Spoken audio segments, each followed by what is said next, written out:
બેઠો હતો ત્યાંથી કોઈ અર્ટિકા કે કોઈ ગાડીઓ ખબર નહીં ફોર વ્હીલ હતી ત્યાં માજી અને અમારે ભાઈ બે હાલ્યા હતા સાઈડમાં હતા. પછી ભાઈ રહ્યા ને માજીને લેતા ગયા. અમારા ભાઈએ ઘણી બધી રાઈડનો પણ ભાઈ કઈ ગાડી ઉભી રાખીને તો હું પાછળથી દોડતો હું પણ ઘણું દોડો. પછી અમારે એક મિત્ર હતા એને પણ કીધું. પછી ઘટનાની શરૂઆત ક્યાંથી થઈ? ઘટનાની શરૂઆત ત્યાં અમારે રાધે હોટલ રહીને ચાની કેબિન ત્યાંથી થઈ. અમારા માજી સાઈડમાં હતા ને ભાઈ સાઈડમાંથી ઉલાયરા ઝાડુ નાખવા છતાં ભાઈ ગાડી ઉભી નથી રાખી. ત્યાર અકસ્માત ત્યાં સર્જાયો અને ડેડ બોડી 4 કિલોમીટર તમે જોઈ શકો છો. ઈ ભાઈ અમે સાક્ષી આ ભાઈ સાથે હું સાક્ષી આ ભાઈ સાક્ષી બધા. શું આખી ઘટના તમે શું જોઈ? મેં ભડાકો જોયો કે કૂતરો પાડ્યું કે ગમે કઈ થયું એટલે પછી મેં આ ભાઈને વાત કરી. મેં કે ડોહીને ભેગા લેતા ગયા હું એટલે મેં આ ભાઈને વાત કરી. પછી આ ભાઈને વાત કરી. અકસ્માત બાદ માજીને ઢસડીને અહીં સુધી પહોંચાડ્યા કે અંદર કારમાં લઈને અહીં સુધી? માજી જસડાને લીટર અહીંયા પહોંચાય અમે. રોડ ઉપર છે છેલ્લા ઘણા દિવસોથી રાજકોટ શહેરમાં પૂરપાટ ઝડપે અકસ્માત સર્જ્યા છે. શું પોલીસે શું ખાસ કરવાની જરૂર? તમારે કેમ કરવું કઈ આની ખાસ ધ્યાન દોરવું જોઈએ સરકારશ્રીને.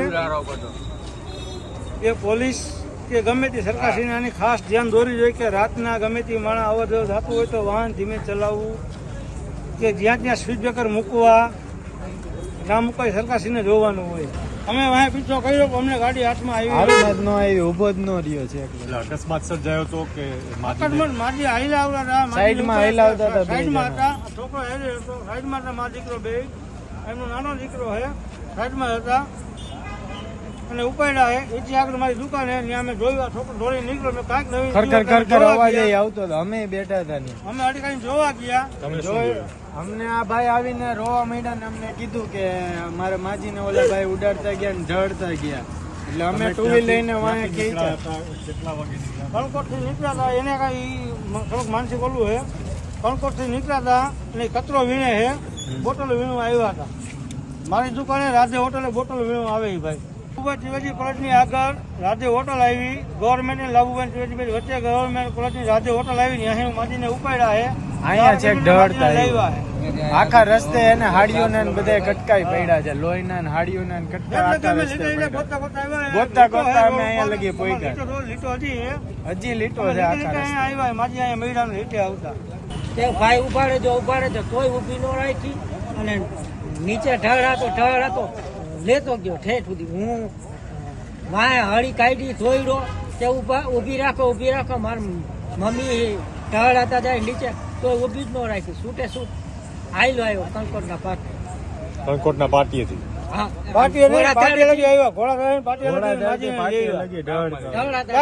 ચાર કિલોમીટર ઢળતો આવ્યો. ગત રાત્રે રાજકોટ તાલુકા થાણા વિસ્તારમાં રાધે હોટલ પાસે કણકોટ ગામે જાહેર રોડ પર એક સફેદ કલરની ફોર વ્હીલર ગાડી જેના રજિસ્ટ્રેશન નંબર GJ03NK2095 હતા.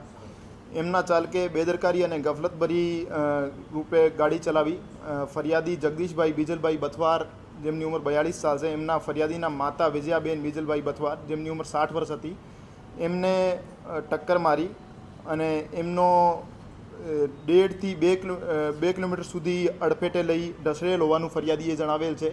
તો એમની તપાસના કામે અત્યારે રાજકોટ તાલુકા પોલીસ સ્ટેશનમાં ભારતીય ન્યાય સંહિતાની કલમ 281 ભારતીય ન્યાય સંહિતાની કલમ A106(1) હેઠળ ગુનો દાખલ કરવામાં આવેલ છે અને લાશનું ઇન્ક્વેસ્ટ કરી પંચનામું કરવામાં આવેલ છે અને PM માટે હોસ્પિટલમાં મોકલવામાં આવેલ છે. અને ગાડીની તપાસ કરતાં આ ગાડીના માલિક સતીશભાઈ કાંતિલાલ સિંગલ હતા જે ધોરાજીના રહેવાસી છે. એમનો મોબાઈલ ફોનથી સંપર્ક કરતાં એમને જણાવેલ કે એમની ગાડી એમના બનેવી જયેશભાઈ કિશોરભાઈ ડવેરાને ચલાવવા માટે આપી હતી. એમના બનેવી એટલે આરોપીની તપાસ કરતાં એમના ઘરે કોઈ મળી આવેલ નથી પણ જે ગાડીથી અકસ્માત થયો હતો આ ગાડી પોલીસ દ્વારા કબજે કરવામાં આવેલ છે અને આગળની તપાસ હાથ ધરવામાં આવેલ છે. હજુ જયેશની ધરપકડ થઈ નથી અને એમની પૂછપરછ થઈ શકતી નથી તો એટલા માટે તપાસમાં આગળ સામે આવશે. હા, એવું જાણવા મળેલ છે પ્રથમ દ્રષ્ટિએ 1.5 થી 2 કિલોમીટર સુધી એમને ઢસડેલો છે બોડીને. તો ગુનાની ગંભીરતા જોઈને પછી પુરાવાના આધારે એમાં જરૂર જણાય તો IPC 304 એટલે BNSની કલમ 105નો ઉમેરો પણ કરવામાં આવશે હજુ સુધી BNSની કલમ 106(1) હેઠળ ગુનો દાખલ કરવામાં આવ્યો. હિટ એન્ડ રન માટે ભારતીય ન્યાય સંહિતામાં કલમ 106(2)ની જોગવાઈ હતી, પર ટ્રક ચાલકોના વિરોધના લીધે આપને ખબર હશે અગાઉ મેં ગવર્મેન્ટ દ્વારા એને હોલ્ડ રાખવામાં આવી છે, એમનું ઇમ્પ્લિમેન્ટેશન થયું નહીં, તો એટલા માટે જે સામાન્ય કલમ છે 106(1) એમના હેઠળ ગુનો દાખલ કરવામાં આવેલો છે.